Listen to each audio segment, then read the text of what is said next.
The views and opinions expressed by the hosts and the guests do not reflect those of the show, the management, and the company. Hello, sa kapag ito tamang oras mismo po ba ito? Joseph Martinez po ito. Aaksyonan po ba agad natin yan? Ora mismo. Tandaan nyo, ito yung dating airport.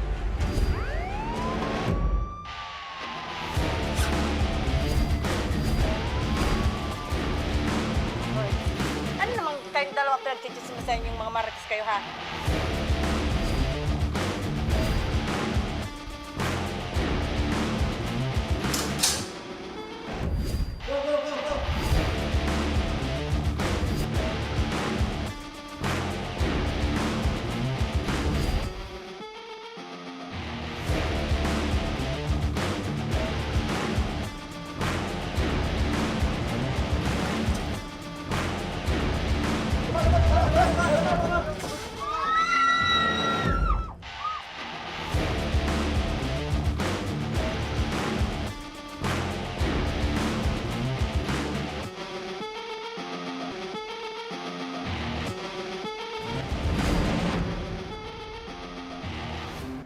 Magandang hapon sa inyong mga ka-aksyon. Live na live tayo ngayong araw ng Huwebes at tuloy-tuloy ang ating pagbibigay ng serbisyo publiko.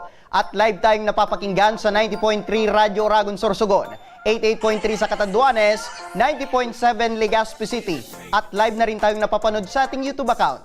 Napapanood na rin tayo sa Congress TV tuwing alas 7 hanggang alas 8 ng gabi mula Lunes hanggang Biyernes. Sa Congress TV Digital Channel 15 sa Metro Manila, Channel 7.2 naman sa Albay at Camarines Sur, Channel 10 sa Masbate, at Channel 62 sa GMA for the Box. Mga ka-aksyon, isang pagbati sa ating ika-127 taong pagiging malayang bansa. Alam nyo ba kung bakit tayo nagdiriwang ng Independence Day? Ito ay matapos maipanalo ng ating mga ninuno ang kalayaan ng Pilipinas laban sa pananakop ng Espanyol noong 1898. Umpisa na natin ang tabang ora mismo. Ito mga ka-aksyon, balikan muli natin ang hinahing na idunulog sa atin ng isang ina matapos siyang iwanan ng kanyang kinakasama at hindi nagsustento sa kanilang nag-iisang anak. Ang ating ora mismong pag-aksyon, panoorin sa ating tabang ora mismo update.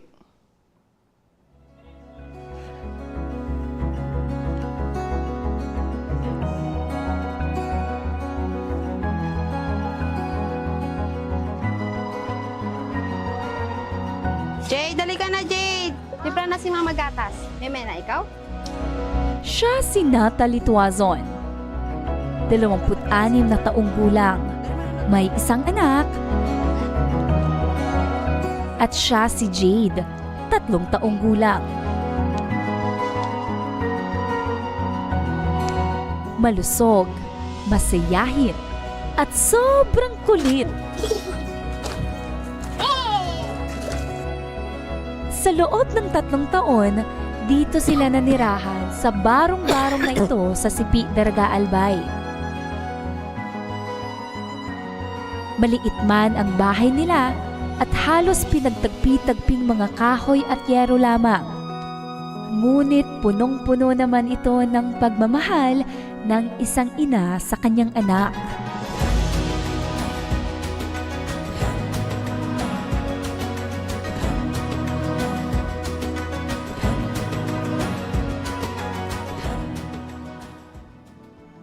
Ngunit kagaya ng karamihan, sa likod ng magagandang ngiti ng mag-ina, isang mapait na istorya pala ang kanilang nararanasan. Taong 2019, nang magkakilala sila JR at Natalie sa Maynila, 1 taon din silang nagkasama, at si Jade ang naging bunga ng kanilang pagmamahalan. Nagkarelasyon na po kami niya nung 2018-19 yan. Basta buntis ako dito, 2021 kay Jade. Ngunit ang inakalang panghabang buhay na relasyon at masayang pagsasama ni Natalie, biglang napalitan ng pait dahil sa ginawa ni JR. Nagkahiwalay kami ni JR kasi meron siyang babae. Nung nalaman niyo po kung naglolo ko sa inyo si JR, alam niya po ba na buntis ka na? Buntis ako. Gusto niya yun ipalaglag ito si Jade. Iniwan man sa ere, nagpatuloy pa din sa buhay si Nathalie kahit na mag-isa. Habang nagtatrabaho ako nun sa amo ko, katulong kasi po ako nun, hindi yun alam na amo kong buntis ako. Tuloy-tuloy pa rin. Saktong lockdown yun. Nagbabike ako nun, buntis ako. Grabe yung paghihirap ko ditong buntis ako. Check up, vitamins, ultrasound, sa akin lahat yun. Ano sinabi niya sa'yo, ma'am, nung hiniwalayan? Di kita pananagutan, hiwalayan na tayo. Iwanan na kita, bala ka na dyan sa ano mo, palaglag mo kung gusto mo, ganun. Kaya naman mag-isang hinarap ni Nathalie ang hamon sa buhay na dapat dalawa silang lumalaban. Sobrang hirap po ng sitwasyon namin kasi nga mas lalo na yung nagagatas po si Jade. Kailangan pong tustusan yung paggagatas niya pero hindi nga naibibigay ng totoo niyang tatay.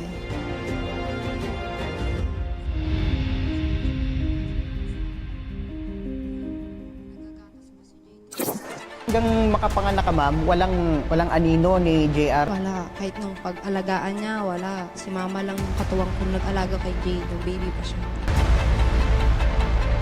Po. Pero itong anak niyo, ma'am, kilala ba yung tatay niya, yung tunay Hindi na talaga. Hindi niya na nakilala ni Jade yung totoo niyang tatay. Ang mas nakilala niya yung nagpalaki sa kanya ngayon. Gusto ko po talaga magkaroon ng sustento si Jade. Mas lalo na pong mag-aaral siya ng daycare. Sustento talaga. Hindi po totoo yan, sir. Nagbigay naman po ako dati, sir. Pero ngayon, buwan lang po ako hindi nakabigay. Mga 4 na buwan siguro, sir. Saan mo, sir, ipinapadala itong pera? Dati, sir, sa Palawan, may mga resibo dati ako, sir, eh. Totoo bang nagbibigay siya 4 na buwan lang sa loob ng 3 taon na hindi siya nakapagbigay? Imposible po yun, sir. Wala po talaga. JR, imposible daw na nagbigay ka ng sustento. Eh, wala na akong magawa dyan, sir. Eh, yan na yung sinasabi niya. Yung sa akin na lang ngayon, yun na lang magbibigay na lang ako. Sa ngayon, sir, ano po yung plano mo? Magkano yung gusto mong ibigay? Kasi nakita ko, willing ka nang magbigay dito kay Ma'am Nathalie. Kung okay lang sa kanya, sir, bawat linggo, magbibigay ako 500. Kung okay lang sa kanya, linggo-linggo. Sisiguraduhin lang po niya kasi hanggang salita lang kaya yan. Eh, hindi gagawin ko yan, sir. May isang usapan ako, eh. Siguraduhin mo lang kasi talaga, sobra talagang kasinungalingan ginagawa mo. Sige, oo lang na oo. Sa kung si tanga, hintay nang hintay, wala naman. Pati kami ay testigo dito sa sinabi mo, sir, na papanindigan mo na magbibigay ka every week 500 pesos, sir. Ano po? Kailan mo, sir, ito balak simulan na magbigay ng 500 pesos? Ngayong Sabado.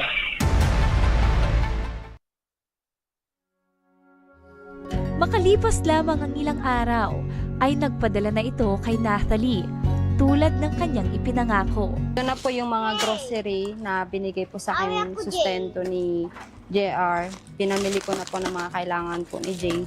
Pinili ko na po ng mga biskwit niya po. Pinagkasya po yung perang binigay niya. Tsaka mga dilata po, binili ko po yung mga pagkain po ni Jade pang ulam. Tsaka yung gatas niya po, maliit. Ito po yung mga nagkasya po sa padala po ni JR. Binili po ng mga pagkain ni Jade.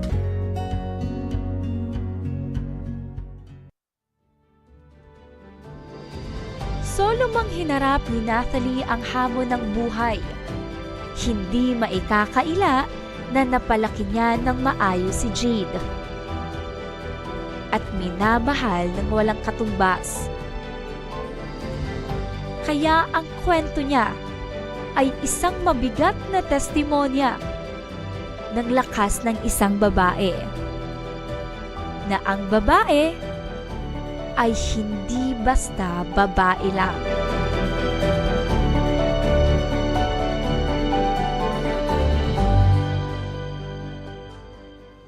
Yan mga kaaksyon ang ora mismo nating pagtugon sa alalahanin ni Nathalie patungkol sa sustento ni JR sa kanyang anak. At kami ay lubos na nagagalak dahil pinatunayan ni JR na siya ay magbibigay ng sustento para sa kanyang anak. At sa pagbabalik ng tabang ora mismo, hospital bills ng isang misis umabot ng 1 milyong piso. Ito ang alalahanin ng mister na idinulog sa ating tanggapan at ang ora mismo nating pagtugon. Abangan, kaya huwag kayong bibitaw at magbabalik pang tabang ora mismo.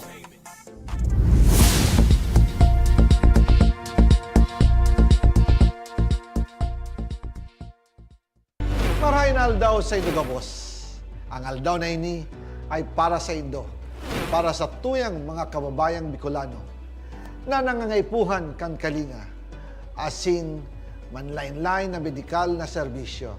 Ini po ang sa tuyang dalan para makapaghatod kan serbisyo maski gurano ini karayo o karani ang sa indong kinamumugtakan. Ang Tarabangan Caravan ay saro pong inisyatibo kan ako Bicol Party List na igwang layunin na darahon ang serbisyo medikal asin dental direkta sa saindong mga komunidad. Aram po niya to na daigabos may kakayahan o pagkakataon na makaduman sa ospital o klinika. Kaya't kami na po ang nagrarani sa Indo. Kaibahan ang matitibay na doktor, dentista, medical personnel, asin mga volunteer kan ako Bicol Party List. Libre po gabos ang serbisyo medikal, dental, laboratory, asin mga bulong. Wala po kamo na dapat ihadit sa gastusin taini ay para sa indong kalusugan. Kaiba taman po ang satuyang programa ang libreng gupit asin masahe para sa satuyang mga kababayan.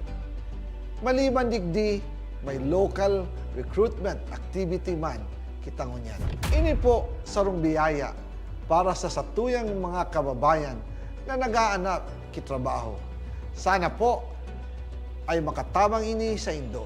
Tangani, makaanap ki mga bagong oportunidad para sa indong pamilya.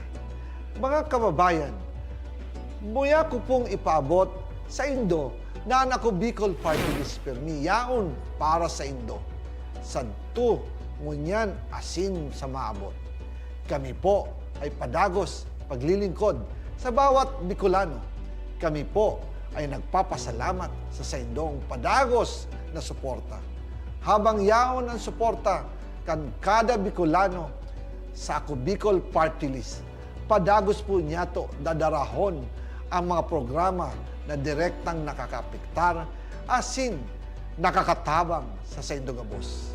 Sa giraray, dakulaw pasasalamat po sa indong pagtangkilig asin pagtitiwala naway padagos niya tong ipangaji ang mga kalusugan asin kaligtasan kang bawat saro. Padagos po kitang magtarabangan asin magkasararo para sa mas malusog asin masiglang Bicolandia. Nakulang salamat po asin maray na aldaw sa Indo Gabos.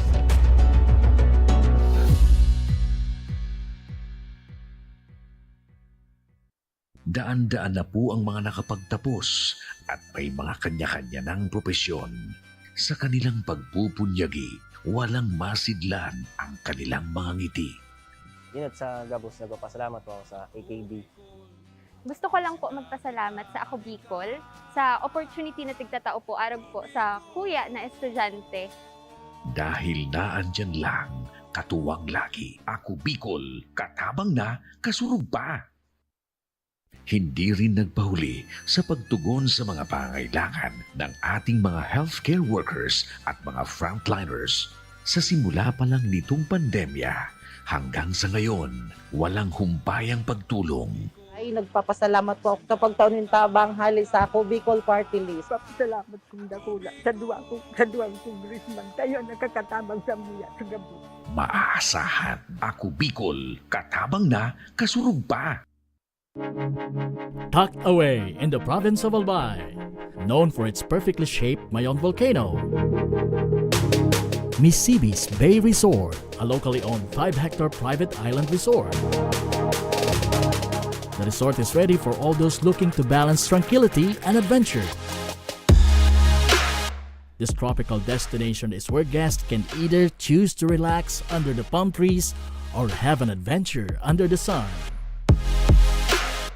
It features modern and luxurious rooms and villas, recreational facilities, and sophisticated services.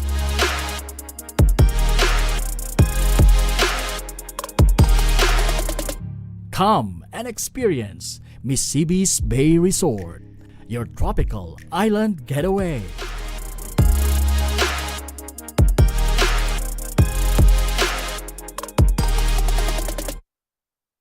problema sa tubig, agarang binigyang solusyon. Nagpatayo ng mga solar-powered water supply system sa mga liblib na lugar. Libre, malinis at maaasahang supply ng tubig 24/7. Ako lang ng pagpapasalamat niya mo. Dahil may kamalilingan habang kami nabubuhay. Nakulaon nining tabang para sa gabos na tao digdig.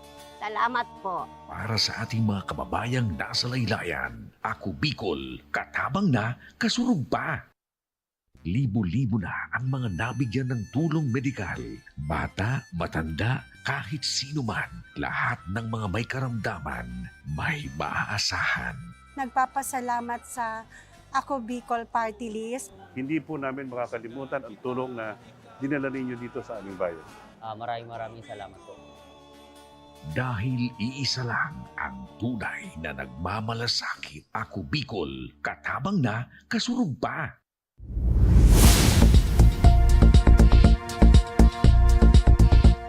Nagbabalik ang tabang.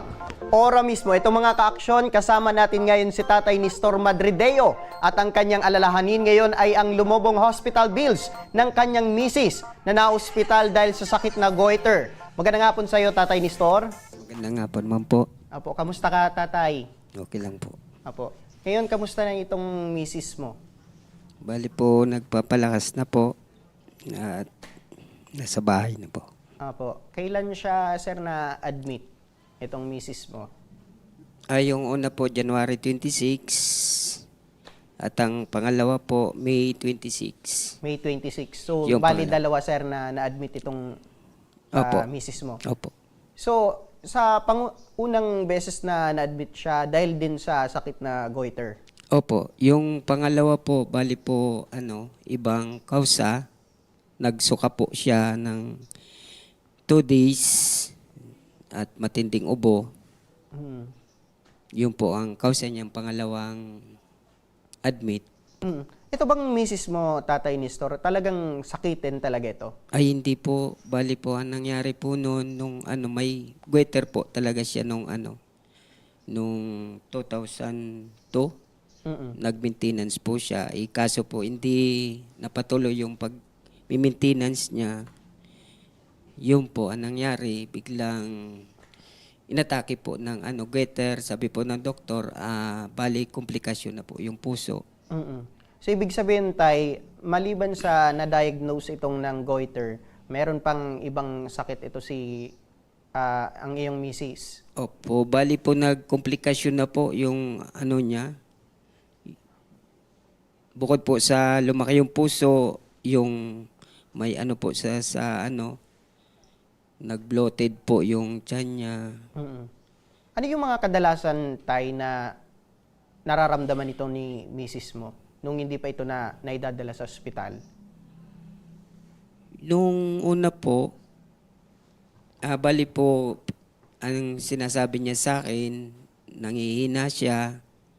Tapos, baliwala lang po yun sa amin. Nung nilagnat po siya, kala namin trangkaso. 3 days. Tapos po, yun. Pag 3 days po, inabot po ng paghihingal. Doon ko po siya dinala sa hospital po. Yun na po yun.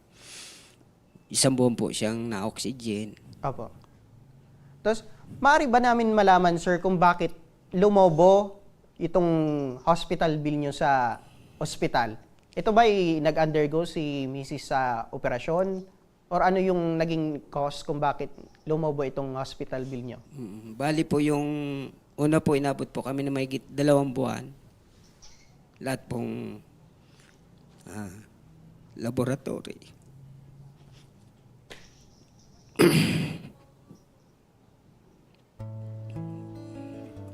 Sige lang, Tay.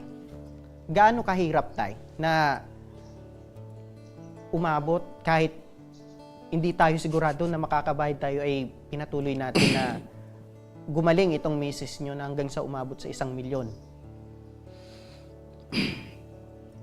Ano yung mga naisip nyo noon ng mga oras na yun, Tay? Bali po, naisip ko lang po, gumaling po siya. Kayo ba ay nalubog na sa utang dahil sa gamutan?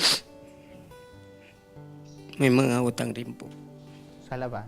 Mga nasa magkano na yung umabot, sir, yung... Tsaka po yung iba po, bali yung mga tulong-tulong po ng mga kamag-anak. So, maliban dito, may iniinom pang gamot itong misis nyo, itong maintenance. Mayroon po yung sa goiter, tsaka po yung sa puso. Mahal, sir. Medyo may kamahalan.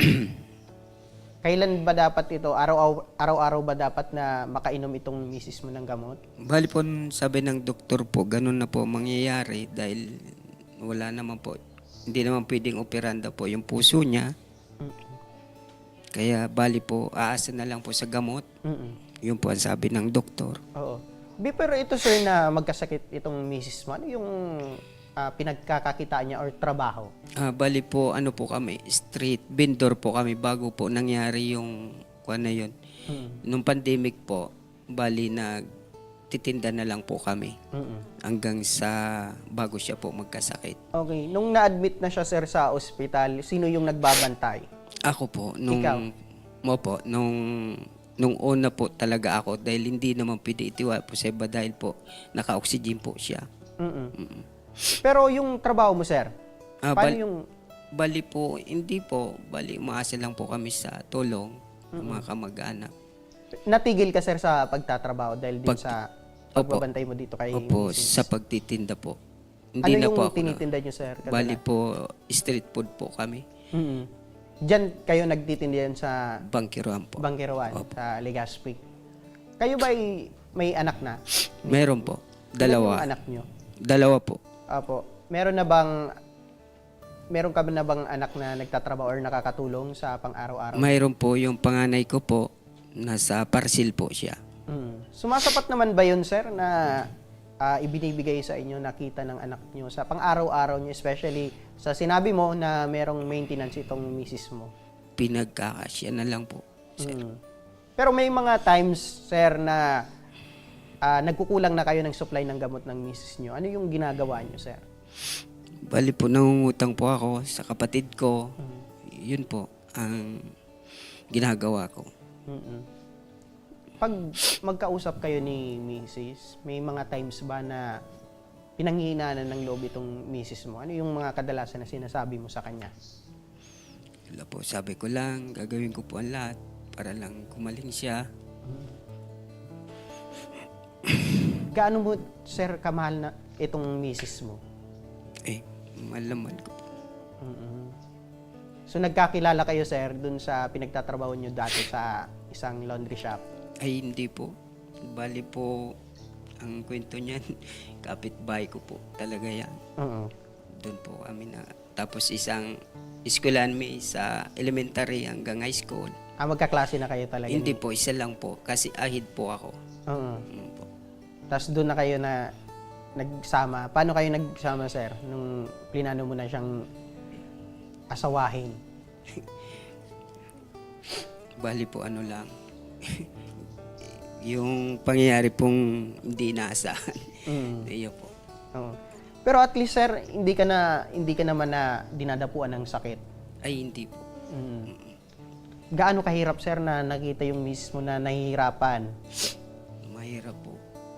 Minsan nga, pag tinutusukan po siya ng lumalabas na ako.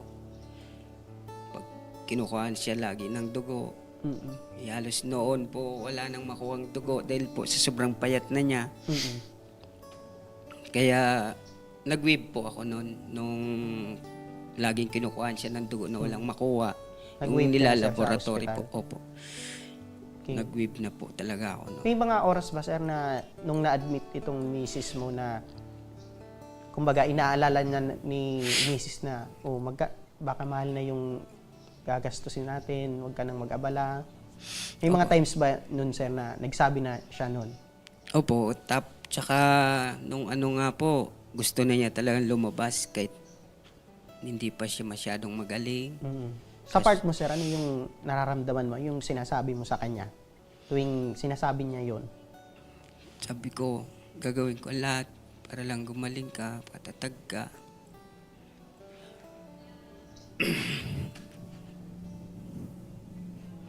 Kasi nung una, sir,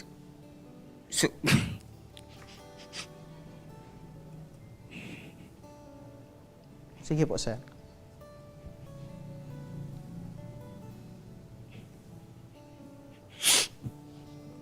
Kumbaga kahit kanda utang ka na, ginawa mo yun para sir magamot or gumaling itong misis mo. Kasi nung gusto na talaga sumuko. Kumbaga pinanghinaan na siya ng loob, sir. Bakit daw, sir? Dahil ba sa nakikita niya kayo na nahihirapan na, especially na Hindi po. lumalaki na yung bills? Sabi niya nahirapan na siya. Pero hindi ko po siya pinabaya. Hindi mo siya, sir, sinukuan. Ganun mo siya kamahal, itong misis mo. Kung meron ka, sir, na mensahe sa kanya na nagpapalakas ng loob para ipagpatuloy ang buhay at gumaling, ano yun, sir, yung sinasabi mo sa kanya? Sabi ko, nandito lang ako sa tabi mo. Hindi kita iiwan. Gagawin ko ang lahat para gumaling ka lang. How about naman yung mga anak niyo, sir, na paano niyo naman na napag-uusapan itong kalagayan ni Mrs.? Pag dumadalaw po sila, yun, sinasabi ko na huwag sila mag-isip. Kasi sabi ko, gagawin ko naman para sa mama ninyo. Okay. Balikan ko lang, sir. Nung unang na-admit na siya, sir, talagang umabot na sa 1 milyon itong hospital bill nyo. Opo. Tapos nabawasan naman ito. Opo. Nasa ilan na, sir? Nasa Nasa 900. Ano na lang po, 98 yata po yun. 900,000? Oo. 90. Itong nakuha nyong pambayad, sir, saan nyo kinuha? Bali po, yung DSW po, nagbigay po ng 150,000. Tsaka yung pieces o 25,000 po. Yun pa man lang po. Pero talagang kulang na kulang, sir, sa hospital bill nyo. Opo. Tapos, nung na-admit naman uli itong misis nyo, nadagdagan uli. May panibago pong bill. Yun nga po ang inaano ko. Nasa magkano na daw ito, sir? Mahigit po na, yung pangalawa po, mahigit pong 123. Kung ipa-plus natin, i-additional natin, talagang aabot pa rin ng mahigit 1 milyon. 1 milyon po. Okay. Sa ngayon, sir, saan ka na lumapit ng mga agency para makatulong sa inyo? Sa ngayon po, yun po, pumunta po ako doon sa Ako Bicol po. Then, dito po ako inano ni ma'am sa Ako Bicol, Tabang Ora mismo po. Dito po ako pinapunta niya. Apo. Sige, sir, para sa sinabi mo na pumunta ka dito sa aming program para matulungan po yung alalahanin sa hospital bill. Para sa agarang pagtugon, makakausap natin si Ma'am LB Sedeño. Siya po ang coordinator ng Ako Bicol Party List. Magandang hapon po, Ma'am LB. Yes po, good afternoon. Good afternoon din kay Tatay. Opo, narinig nyo po ang aming usapan kanina, Ma'am LB. Ito po si Tatay, talagang labis ang pangangailangan sa kanilang hospital bill. Ano po yung maaring maitulong ng Ako Bicol Party List dito kay Tatay? Yes po, habang pinapakinggan mo si Tatay kanina na natutuwa ako na nalungkot kasi siyempre at least Tatay told it to us part talagang aalalayan niya si Nanay, di ba? Opo. Nandun yung sakripisyo, yung pagmamahal niya sa kanyang asawa para lang gumaling kahit nahihirapan na. Actually, nakita ko na din yung asawa ni Tatay. Minsan na umikot na ako sa ward nila, nakita ko rin yung asawa ni Tatay. And then, kinausap ko na din po si Kong Saldi and si Kong Pido, Gerbin. Opo. Rest assured po, sabi ni Kong Saldi and Kong Gerbin, wala daw pong babayaran sila Tatay sa kanilang hospital bill. Sasagutin po natin lahat ng kanilang hospital bill. And then yung second bill po ni Tatay, yung second bill po ni Tatay, sir, Opo. Dadaan muna siya sa DSWD kasi yun po ang process. Opo. Dadaan muna siya sa DSWD and then yung remaining po, nasagutin pa rin natin. Okay. Tatay, narinig niyo po si Ma'am LB. Sasagutin na ng Ako Bicol Party List itong inaalala niyong 1 million pesos. Anong masabi niyo, sir? Maraming salamat po. Taos puso po ako nagpapasalamat sa inyo. Yan mga ka-aksyon. Kahit ako naiiyak talagang nung in-interview ko si Tatay, talagang nararamdaman ko ang pagiging asawa at isang ama. Yan. Wow. Talaga. Ang Ako Bicol Party List talaga. hindi ka magsisisi na humingi ng tulong sa Ako Bicol Party List. Tay, ayun na, dininig na yung panalangin mo kay Lord na sa pamamagitan ng Ako Bicol Party List, wala ka nang babayaran, wala ka nang iisipin pa na babayaran doon sa ospital. Salamat. Ma'am LB, ano po yung proseso na dapat pagdaanan ni tatay para ma-avail po itong tulong mula sa Ako Bicol Party List? Since wala po tayo ngayon sa opisina kasi di ba holiday nga po ngayon at yung regalo natin kay tatay sa araw ng kalayaan, maging malaya sila sa kanilang mga bayarin sa hospital, di ba? Opo. Babalik po sa akin si tatay by Monday po, nasa Malasakit Center ako. Ay, hindi po.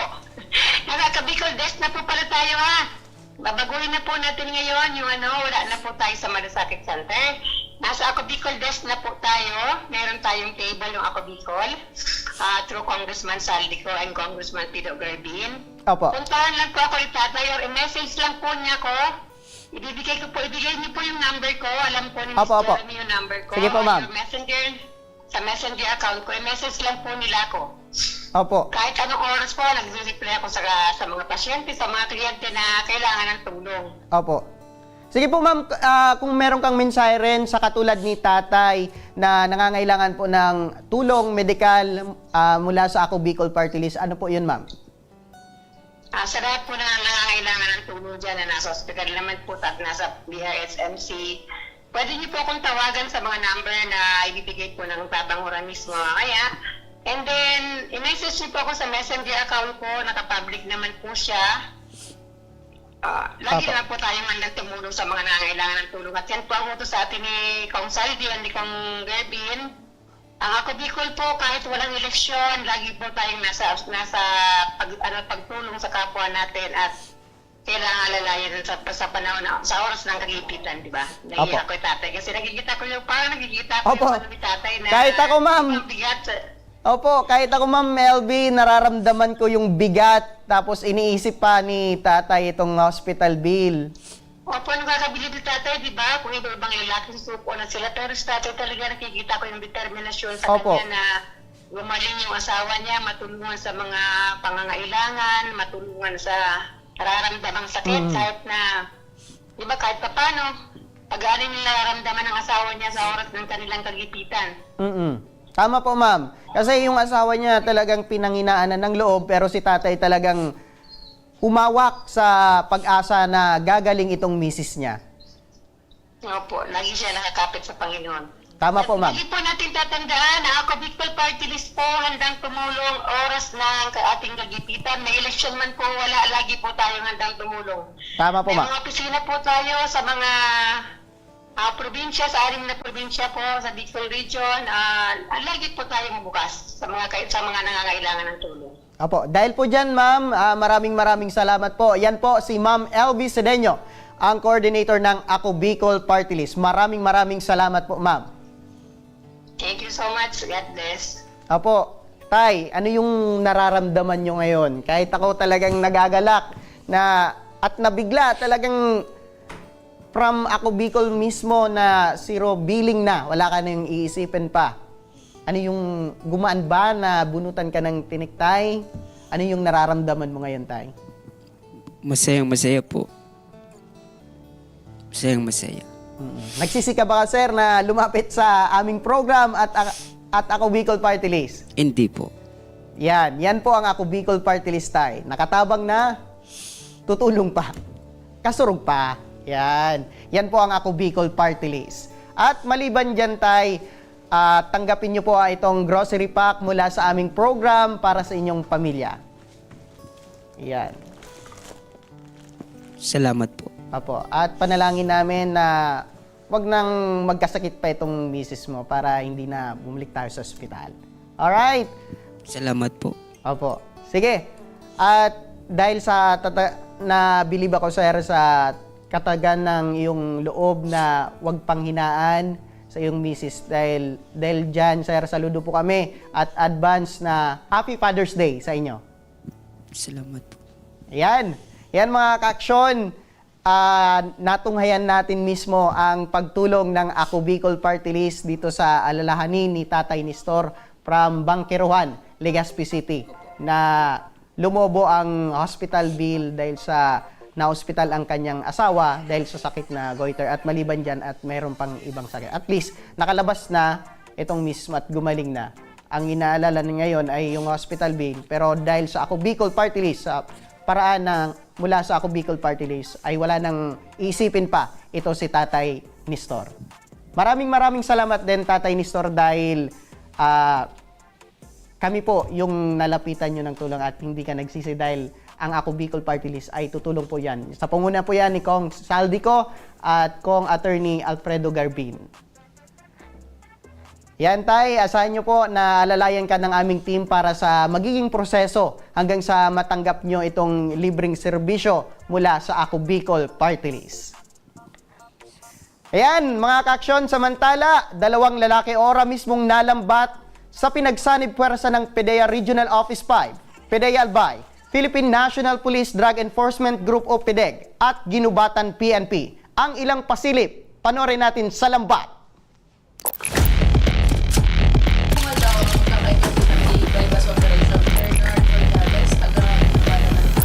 Subject natin, so talagang halos main source yung legal na droga sa lugar na yan. Umaabot ang transaction nga sa Ligaw, Kamsur, hanggang Ligas, magsasampa tayo ng Section 5.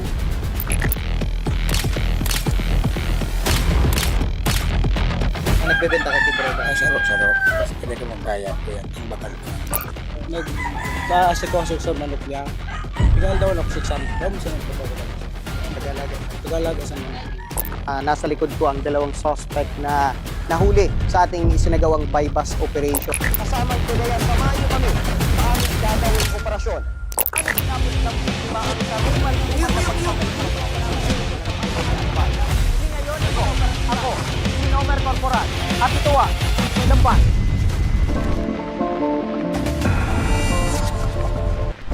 Abangan ang buong detalye bukas, mga ka-aksyon. At yan ang mga reklamo at hinaing na ora mismong binigyang aksyon at tugon ngayong hapon. At para sa nagnanais na humingi ng tulong sa aming programa, panoorin po natin ito. Sa may mga problemang legal at medikal na nais humingi ng tulong sa ating programa, maaari po kayong magsadya sa aming tanggapan sa ground floor Embarcadero de Legazpi, Victory Village, Legazpi City. Bukas po ang aming tanggapan mula Lunes hanggang Sabado, alas 8 ng umaga hanggang alas 5 ng hapon. Sa mga nasa Metro Manila naman po at kalapit na lugar, maaari po kayong humingi ng tulong sa Action Cost Center sa North Wing ng Batasang Pambansa. Magpunta lamang po kayo tuwing araw ng Lunes alas 8 ng umaga hanggang alauna ng hapon.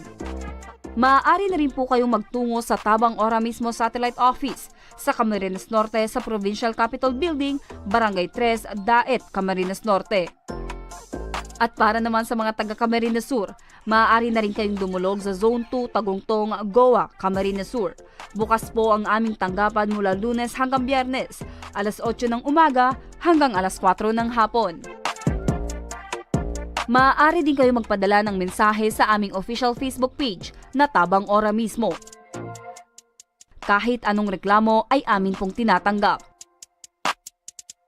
Huwag niyo rin pong kalimutang i-follow ang aming mga official social media account sa aming Facebook account, YouTube at TikTok account, Tabang Ora mismo. Action ko patuloy na magsisilbi.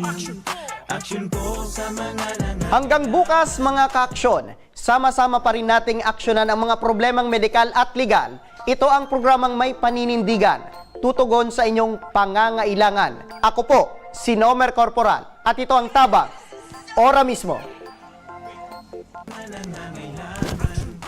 action ko lahat ay dadamayan. Noon at ngayon tayo'y sinamahan. Action ko patuloy na magsisilbi. Action ko sa mga nangangailangan. Action ko lahat ay dadamayan. Noon at ngayon tayo'y sinamahan. Action ko patuloy na magsisilbi. Isang masipag na pilantropo, sa hirap at ginawa kasama mo. Malapit ang puso sa mga natutulungan, may aksyon lagi sa nangangailangan ng idol.